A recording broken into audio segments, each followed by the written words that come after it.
And yay, live stream. Live on YouTube.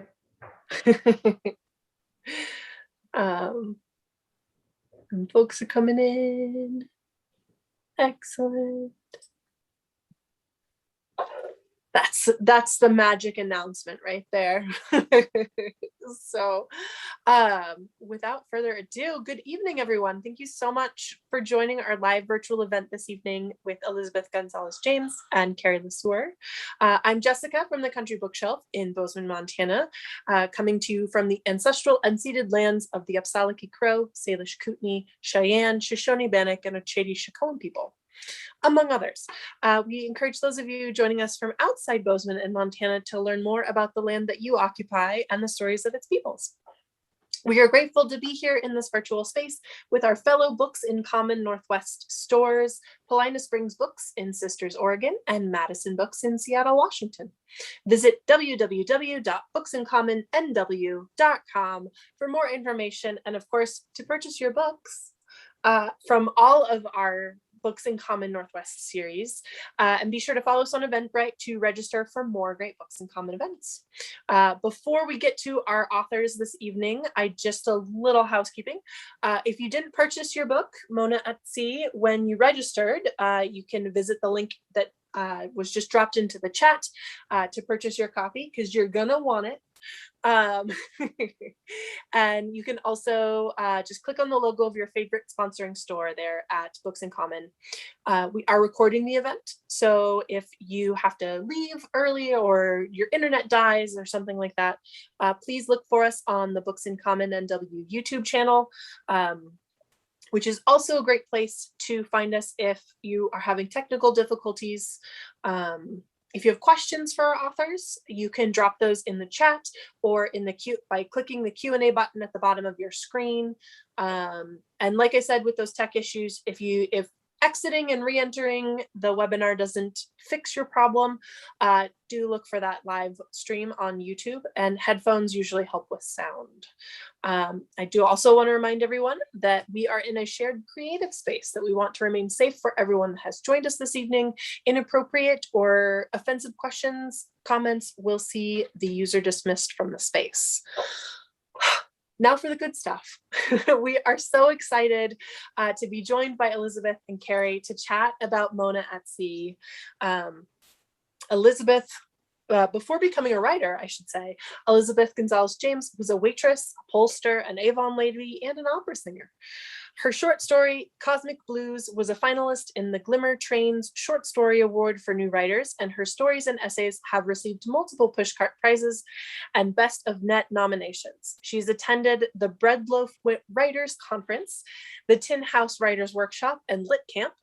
She lives with her family in Oakland, California, now maybe Massachusetts. And you can find her on Twitter and Instagram. And Carrie La Seur is the critically acclaimed debut novel, The Home Place, won the High Plains Book Award and was shortlisted for the Strand Critic Award for Best Novel, and was an Indie Next pick, a Library Journal pick, and the Great Falls Tribune's Top 10 Montana Books for 2014. And a Florida Sun Sentinel Best Crime Fiction for the same year. Her second novel, The Weight of an Infinite Sky, a family drama set in southern Montana and loosely based on Shakespeare's Hamlet, was a finalist for the Reading the West Award and the Mountains and Plains Independent Booksellers Association, and features in a series of events by the One Book One Bozeman here in 2020. A graduate of the Iowa Writers Workshop Summer Session and the 2019 Tin House Novel Writing Workshop, and a Susanna McCorkle Scholar at the 2016 Suwannee Writers Conference. So thank you so much for joining us this evening. I'm so excited to chat more about Mona at Sea, but I'm going to slip away here for a moment and let you guys get to the good stuff, and then I'll be back to share questions from our audience. So welcome. Thank you. Thank you, Jessica. That was such a nice introduction. Good to see you. Good to be back in Bozeman, sort of. I wish we could do this in person. It'd be great to show you around town and have you in Montana, Elizabeth. But thank you for joining us. Thank you so much for having me. And thank you, Country Bookshelf. And thank you, Bozeman. I can't wait to see you guys in person. One day soon, I hope. So I've been reading this book and reading and rereading. There's so many pages that are just interesting, make me think in interesting ways about my writing and the process of putting out a debut novel. And I read through a few of the interviews you've given here and there already. It sounds like you've had some great publicity. And one thing I noticed, the fact that I picked up on, was you and I both took 10 years to write our debut novels. And that to me was, it felt like an inconceivably long period of time. And I changed and the book changed and nothing was the same by the end. What was that very extended novel writing process like for you? Yeah, it was very long, like you said, like inconceivably long. I started writing the book in 2011. I'd never written anything before, and I had never really studied writing beyond a couple of like screenwriting classes and things like that. But I had this idea and I started working on it. And I finished it in 2015. Finished it for the first time. And I sent it out to agents, and I got an agent, and we went on submission, and nobody picked it up. And the feedback that I got was, it's hilarious, we love it, but we don't know how to market it. And so I put it in a drawer, and I was obviously devastated that I had tried to sell this novel and fallen flat on my face, but I wasn't deterred. The other feedback that I got from editors was that write another book and we want to see what else you can do. And so I started working on my second book, and I put Mona in a drawer, and I would send it out every now and again to small presses and to contests, not really expecting anything. In 2019, I sent it to the Santa Fe Writers Project. They have an annual literary awards. And I sent it in thinking, it would be cool if I got an honorable mention or something. I really had no expectations. And then to my complete shock, I was named to the long list and then the short list. And then I was a finalist. And then they offered me a contract for publication. And by that point, because I had moved on intellectually, emotionally, and in all other ways, I had to really talk myself into saying yes and going forward with publishing it. I'd become a better writer. My interests had shifted, etc. And it was difficult to get back into the story 3 years after I had moved on from it.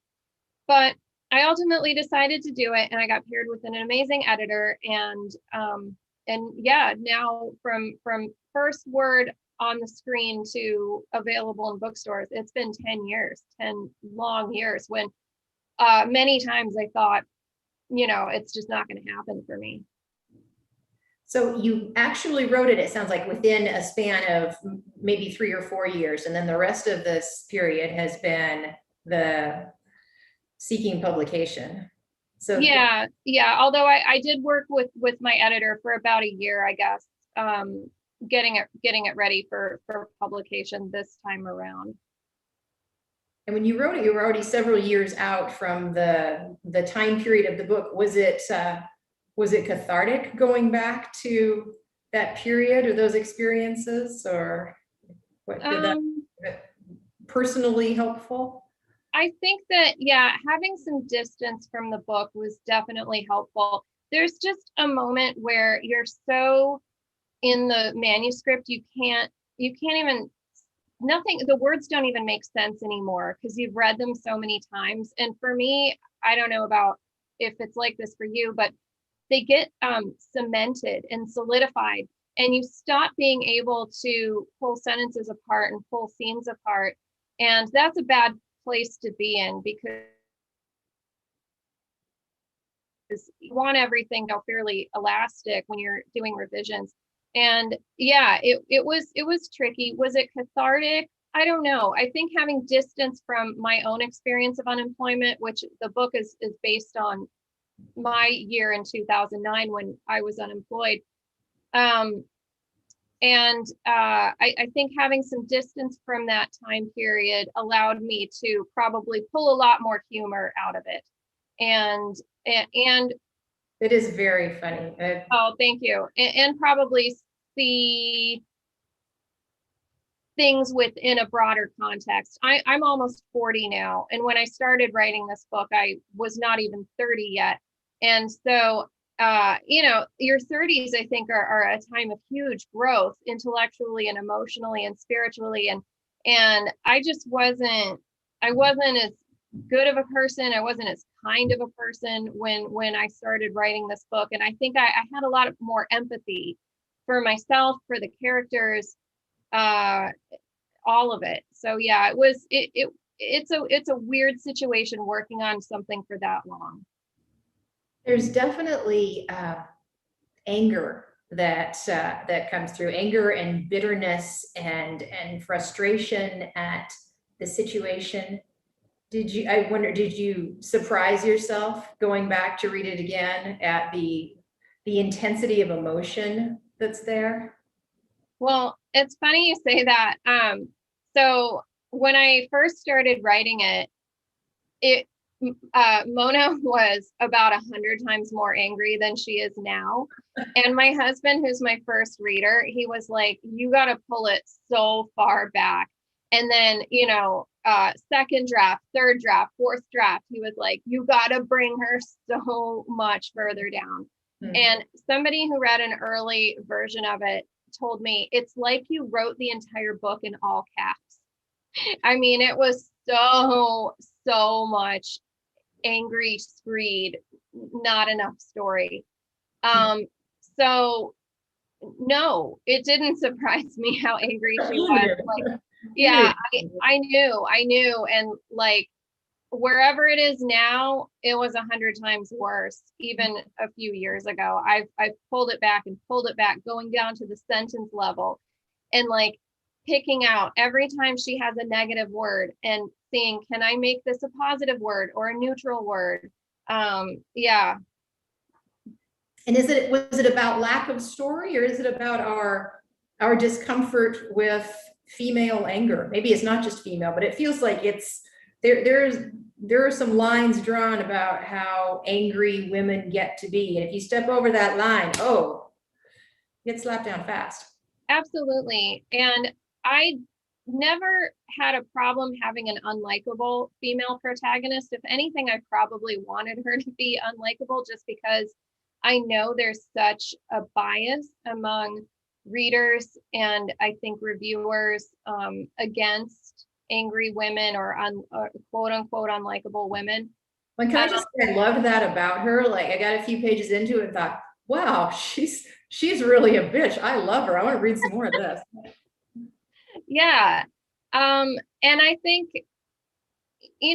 she's just human. Some people are like that. Some people are snarky and unpleasant and spoiled and entitled. And I think she certainly, gets her comeuppance, if you will, and learns a lesson. But yeah, I think that in a country where we're still getting the angry white man movie, the big blockbuster every summer, whether it's Joker or, whatever it is, like, I don't have a problem with women being angry. We have a lot to be angry about. Frankly, I think more people, more characters should be angry. Has your perspective changed on the position of millennials or geriatric millennials in our society? Is it looking different from closer to 40? No, I don't think so. I think that I've always felt that my generation has been pretty unfairly maligned.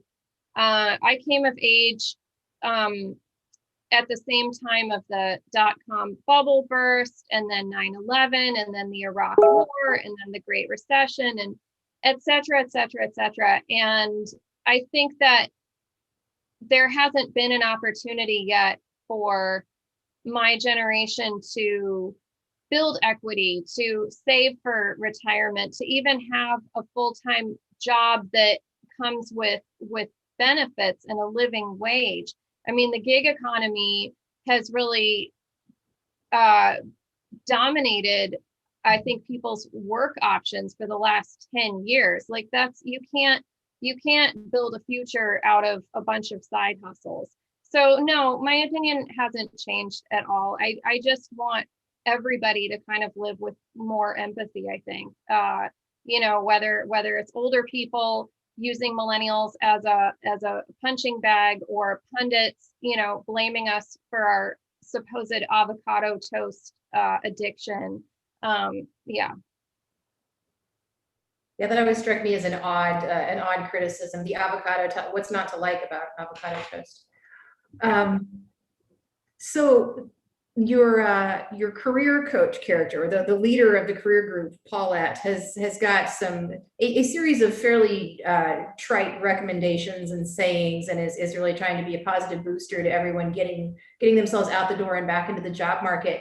But I wonder if you can pick out a moment or a point that Mona reaches where she's bottomed out, or she's finally made a turn. What do you think did it for her, that she managed to wrench herself out of the tailspin she was in? I think she hits a series of rock bottoms, but I think one thing that Paulette, who leads a networking group for job seekers. I think that one thing that Paulette tells her somewhere in the second act, I can't remember exactly where, but she says a job isn't who you are, it's just what you do. And I think that was exactly what Mona needed to hear at that precise moment. I think she had pinned so much of her identity on the job that she wanted to get, the job she thought she was going to get, so that when that job didn't materialize, she completely lost any ability to know who she was or what she wanted. And I think that was just what she needed to hear at that moment, to have the resiliency to kind of move forward. It's good words to remember. I think we all do that to some extent. We assign ourselves value according to some set of external characteristics, some title we've gotten, or things we've done. And then we assign value to other people that way. And it's a pathology in our society, I think, that you've described really well in the situations in this book. Oh, thank you. I was interested in some of your, in the book and in some of your interviews, you talk about being half Mexican, and also about your conversion to Judaism, and you've brought race and religion into the book in ways that just feel very, very natural, and not a theme. But I wonder if you would talk a little about the role of Mona's mixed race identity plays in the book. What did that mean for you? Yeah, in the early drafts, I had left her ethnicity unspecified. And then once I knew it was actually going to be published, I was like, okay, I need to actually talk about this and have her fully fleshed out as a human being in this world. And I wanted her to be a Latina, and being bi-ethnic Latina myself, I'm half white, half Mexican American. I can speak to the experience of your last name telling a different story than your skin color, or how you feel on the inside. And I wanted to talk about that because it's something that I've spent a lot of my adult life thinking about, writing about, reading about, and I haven't seen that character represented really in literature. And so I wanted to create her, and hopefully, some other people who feel that they're living in an in-between state where they don't have, where they have one foot in two different worlds, where maybe they could see their experience reflected on the page. Yeah, and I think that I said what I wanted to say in the book about that. I think that having her kind of be jealous of her brother who looks darker than she does, and who seems to embody like the Latino experience maybe more fully than she can. It's a difficult like loaded situation, and that's why I made a joke somewhere. I was like, I'm still going to be writing about this when I'm 70. I know it. Like, it's just, there's so much baggage there, because it goes into colonialism and like white supremacy and the white gaze and all of that stuff. It's a lot. Is this your big issue? I'm told that my big issue is something to do with being an outsider and an insider in this place you can't get away from. So I'm many generations of ancestry in Montana, and it kind of owns me in ways I would not have chosen. But is your Mexican American identity your fundamental story? It could be. It's definitely been a thing that I've been preoccupied with for at least the last 5 or 6 years. Is that my big story? I don't know. Yeah, I think my characters do seem to feel, for whatever reason, like they don't belong. So yeah, it could be. I don't know. Maybe it is my issue for now. In 20 years, I don't know. Well, there's also this interesting hydraulic that takes place between Mona and her brother, where she's been cast as the golden girl and he's the screw up frat boy, and there's a tension where it's you're not sure which of them is really going to come out ahead. That sibling rivalry was interesting to me too. I have brothers, so I don't know if is this part of your life as well, feeling a tension with the siblings? No, I do have a brother, and he's 8 years younger, and we're very different, but there was never any kind of like sibling rivalry or vying for parents' attention or anything like that. I actually think, according to birth order studies, we're technically both only children, just because I was an only child until I was 8, and then when I went to college, he got my parents alone for however many, 7 years or whatever that was. And so no, it wasn't based on that. Danny, Mona's brother, was actually my favorite character to write, though, just because once I figured out that she had gotten the IQ, but he had gotten the EQ, the emotional intelligence. Once I figured that out, I was like, oh, I can have so much fun with him. And he's a frat bro. And the surprisingly sensitive fraternity brother. I don't know. It was just, it was fun. That's all I can say. Yeah, sometimes it seems as if he's the one who keeps telling her the things she needs to understand. And she's operating up at some kind of cerebral level where she can't accept even the things that might be going right in her life, because she hasn't stayed on the rails that she planned for herself. So yeah, they're almost two sides of the same coin at times. He's like the angel on her shoulder in some ways. It's interesting. Okay, so I was interested about the name, the title of the book. I wondered if it was always Mona at Sea, and if the Mona Lisa consent or conceit was always part of it, or did that develop as you were writing? So the first title that I thought of it at the same time that I thought of her character and kind of had the idea for the book. And I wanted to call it Mona the Mutilator. And my husband was like, under no circumstances should you call it that ever. I really want to read this first draft.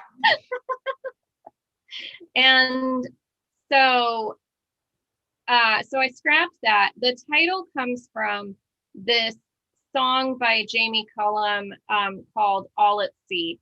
And the phrase all at sea typically is a bad thing. When you're all at sea, you are directionless, kind of a cork bobbing on the waves, and you don't know what to do or where to go. But in this song by Jamie Cullum, he sings about being all at sea as a good thing. He's happy to be kind of away from people, away from technology, and sort of just enjoying the directionless chaos of existing without a purpose. And I liked thinking about how Mona is all at sea because she has no direction, but it's the thing that she has to go through in order to grow. And so it's a negative and a positive. So that was kind of where the title came from. But yeah, Mona the Mutilator still, to my mind, to my puerile sense of humor, still I enjoy it.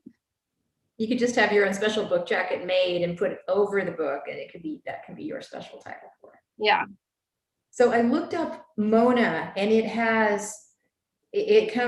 exists in many, many languages. It has Greek and Gaelic and Italian and Hebrew and Arabic origins. And the Arabic is great. It's Arabic for desires or wishes.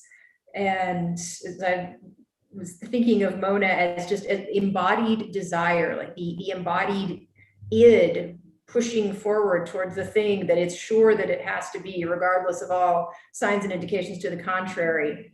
And I wondered, was it purely a Da Vinci reference for you, or were you going for something more universal? That's really cool. I never knew that. I never looked up the etymology of the name, but yeah, she is a giant desire for much of the book, an unfulfilled desire. No, I just thought of the name kind of as an alliterative play on mutilator. I liked the sound of those two words together. And then I knew that she was a cutter. I knew that from the very beginning. And and that's not really a spoiler if anybody hasn't read the book, because it comes out in the first chapter. Pretty soon, yeah. But it took me a while to arrive at the and I don't want to give anything away, but the Mona Lisa motif, I guess, that runs through the book. It took me a while. And then once I thought of it, I was like, oh, of course she would have a connection with the painting. It's like, I don't know, it just seemed too perfect. And that's gorgeous. Yeah, thank you. And I think it works well. Again, like I don't want to give anything away, but yeah, it didn't, I can't say it was that intellectual. It was more just, yeah, you had an instinct for it. Yeah, instinct. Yeah. Nice. But then there's also there are elements, and I hope this isn't giving anything away to say that there are some themes of owning public shaming and embracing flaws. And I think it comes out, it's pretty early in the book when we find out that Mona has been immortalized on the internet as the sad millennial. That was just a fantastic vignette that tells us so much about her and her present state of mind. But it seemed, for a book that was written over 10 years, it seemed extremely up to date to introduce us to someone who almost feels that she can't ever go outside again because she's been so shamed on the internet. I think it's a background fear every time you go on screen. What am I accidentally going to do that's going to shame me forever? Yeah, that was one of the last things that I wrote. That came during the revisions that I did either in 2019 or 2020. So yeah, that is a manifestation of all of my fears from having been on Twitter for the last 10 years and just seen like an endless parade of public pariahs, crash and burn on there. And I'm super paranoid about going viral. I always have been ever since camera phones started to get really ubiquitous 15 years ago or whenever that was. And yeah, I feel so bad for some of these kids who, do something embarrassing when they're a teenager, and it's just like around their whole school, in a matter of seconds. My kids are young, they're not teenagers yet, but I feel for them, man. Like, it's hard enough feeling like you're living in a fishbowl already, and then to have that kind of threat of public scrutiny hanging over your head all the time. I can't imagine being young and having to go through that. I graduated college just before that started, and thank God, because if some of my stupid antics had ended up on YouTube or something, like I don't know what I would have done. It would have been very bad. Yeah, I'm so glad. There's so many things. Good Lord. But there's something almost science fiction or futuristic to me about the public reaction to it. It feels like the Twitter shaming in particular feels like something out of Orwell in 1984 and the 15 minutes hate. And it's like we get this collective rush out of piling on and just obliterating someone in this virtual space where we're all, as long as you're not the one who's being focused on, you are almost completely anonymous in your ability to trash someone. And that's horrifying and not real, and something that, I mean, maybe it has antecedents in public stonings centuries ago, but this is not an attractive side of humanity. It's nothing I don't like it. I don't like witnessing it. And yet I haven't gotten off the platforms either. I'm still watching. I know. Yeah.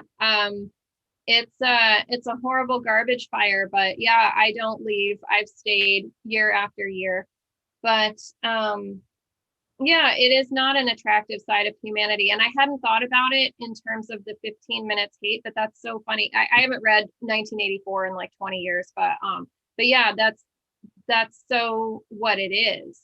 There is something cathartic almost, I think, about piling on and just having that kind of like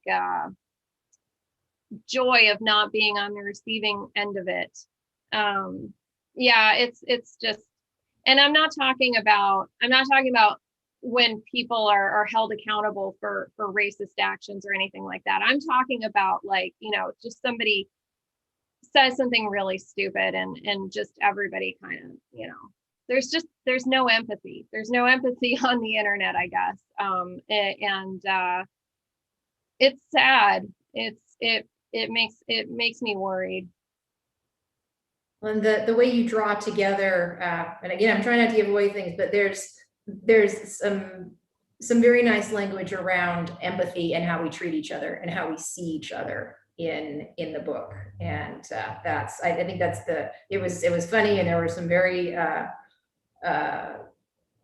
very out there moments in it that I really enjoyed. But I think what I took away from it was the bottom line of empathy and caring for each other, that I also, and frankly, associate with millennials as a generation, having been dumped on circumstantially and also somewhat in the popular culture.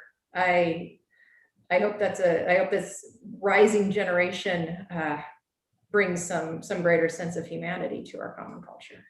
Absolutely. I don't have a ton of interaction with teenagers, but the few that I know who have babysat my kids, and I guess they're not even millennials, they're like Gen Z or whatever comes after us, but they are the smartest, kindest, most like well-read, like well-informed kids I've ever met. I was certainly nothing like that in high school, and I don't want to say like all of humanity's hopes are pinned on these kids, but I feel good about the future, just based on the small interactions with teenagers that I've had.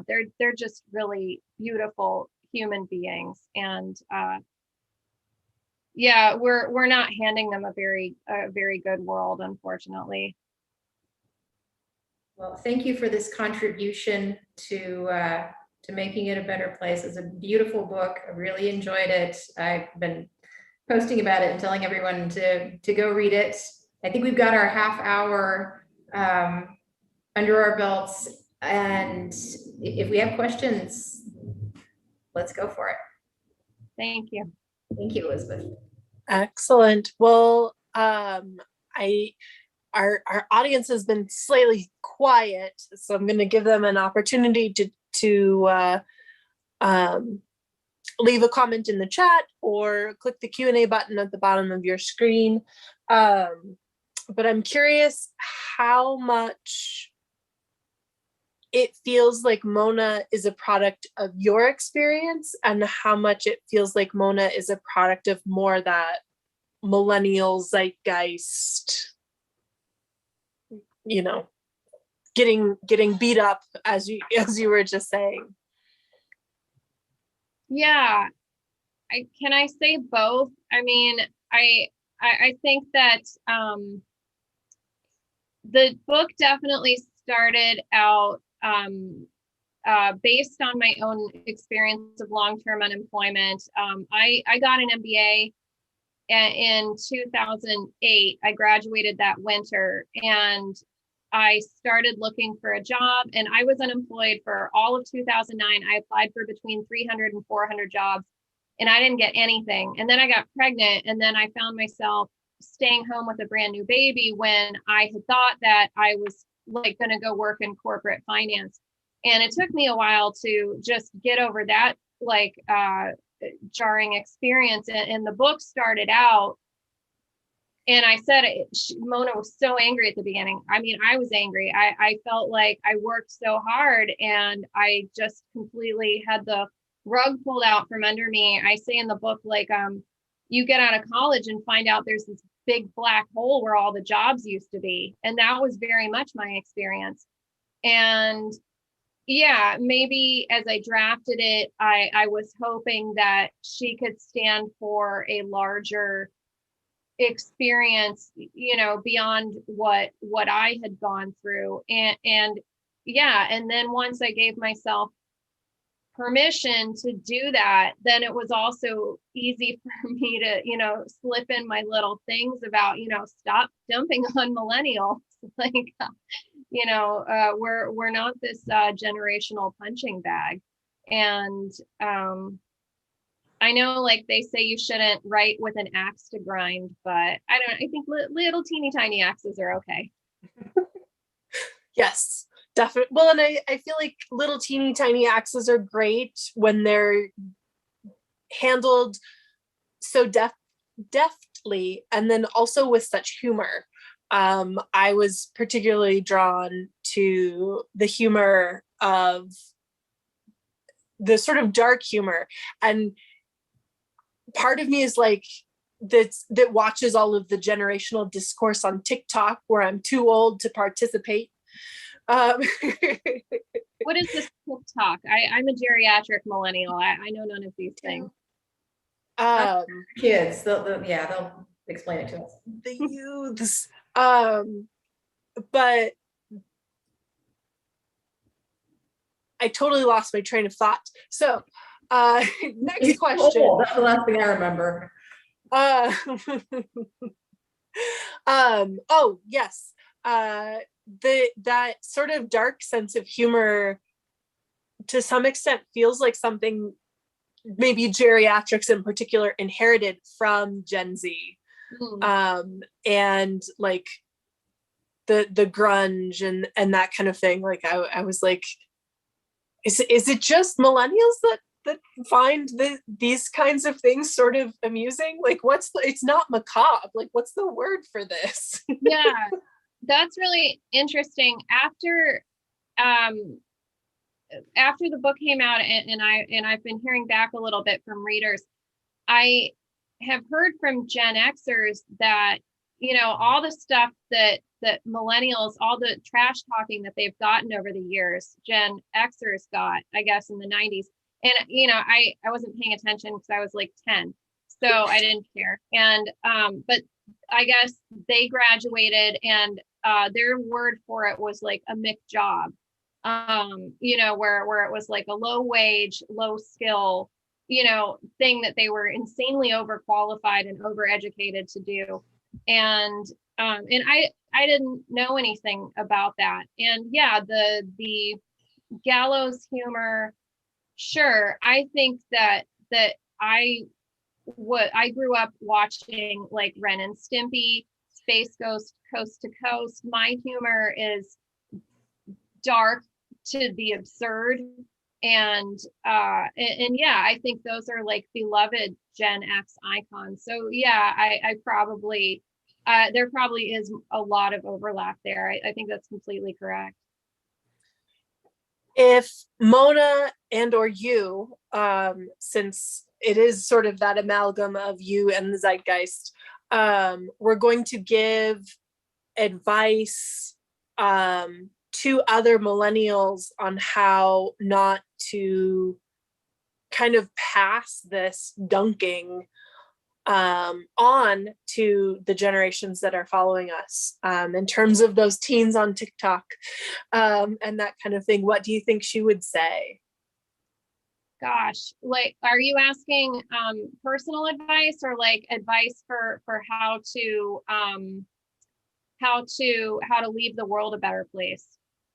How to leave the world a better place, and not kind of pass on some of that inherited abuse, if not trauma. I mean, how much time do we have?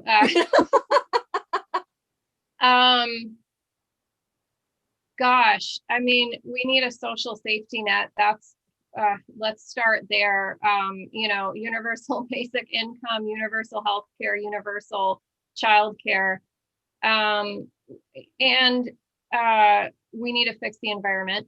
And we need to, I had this realization. I just went on vacation in Fresno, California recently, of all places.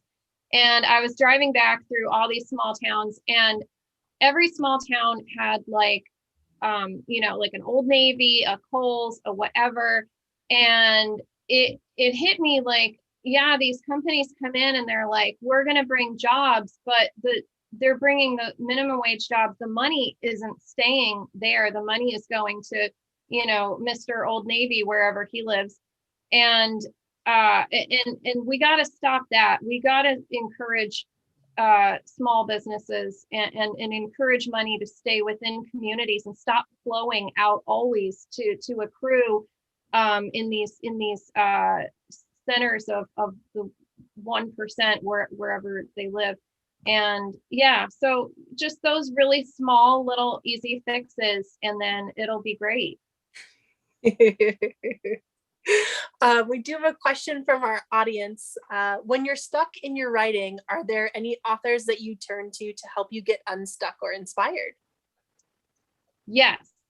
I read poetry, and I was a really late comer to poetry. I've only been doing this the last couple of years, but I took a workshop with Christina Garcia, and she said that before she writes anything, she'll sit there and read poetry for 10 minutes.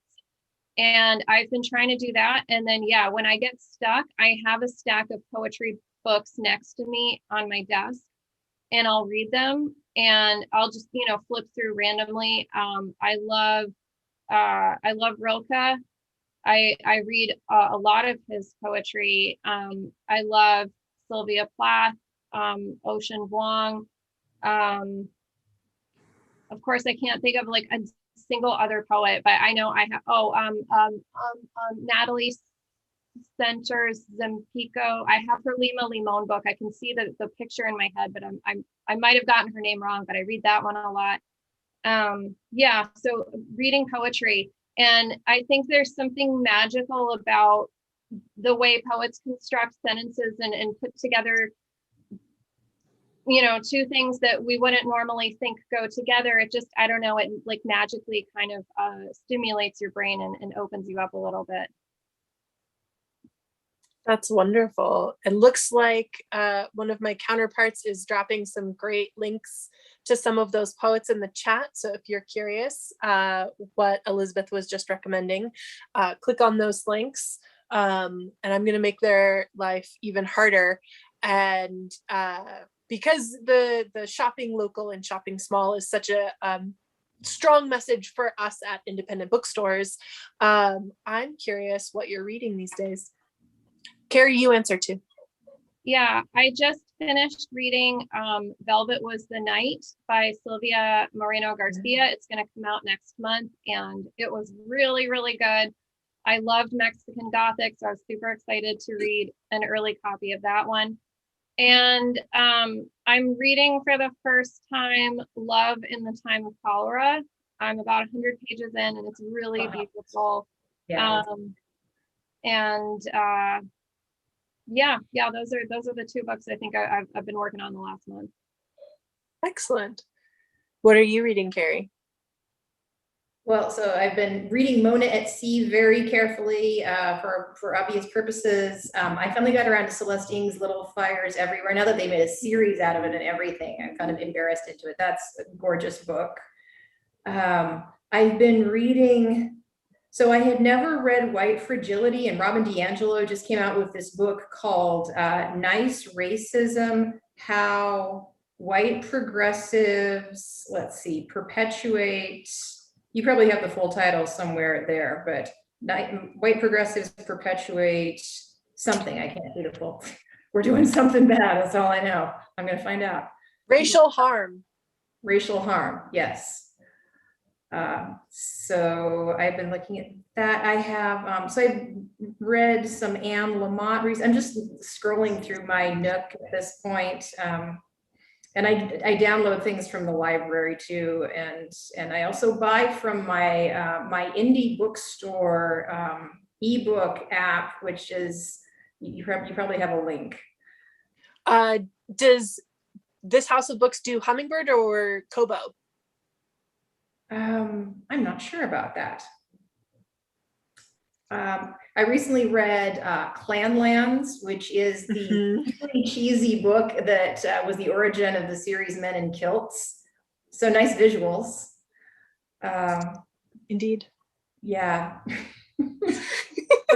I'm telling you the truth here. I'm not putting any shine on it. I also read a lot of poetry, but that does not seem to be on my Nook, so I can't claim it. I've got a stack of books here that I've been reading for a workshop that includes Virginia Woolf's Room of One's Own and Mrs. Dalloway, some American short story masterpieces, James Baldwin's The Fire Next Time, and that's just, Aristotle's Poetics. So that's been very, very dense reading, and really, really good to read. I started doing a series on Twitter of the stories I was reading in the Norton, it's like the 15th Norton anthology of short stories, and trying to just do a tweet summarizing each one. And I made it to Kafka, which is like 50 something. It was quite a ways. I was in the middle of the book, and it's a really big book. And I got to Kafka and I just couldn't take it anymore. Like I tried to read the Metamorphosis and just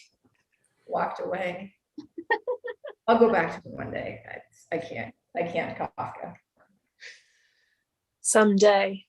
Well, speaking of someday, as folks go out and pre-order Velvet Was the Night and add Mona at Sea to their cart, is there something else on the horizon for you, Elizabeth? Yeah. Don't even want to think about it. No, I need to think about it, like starting next week.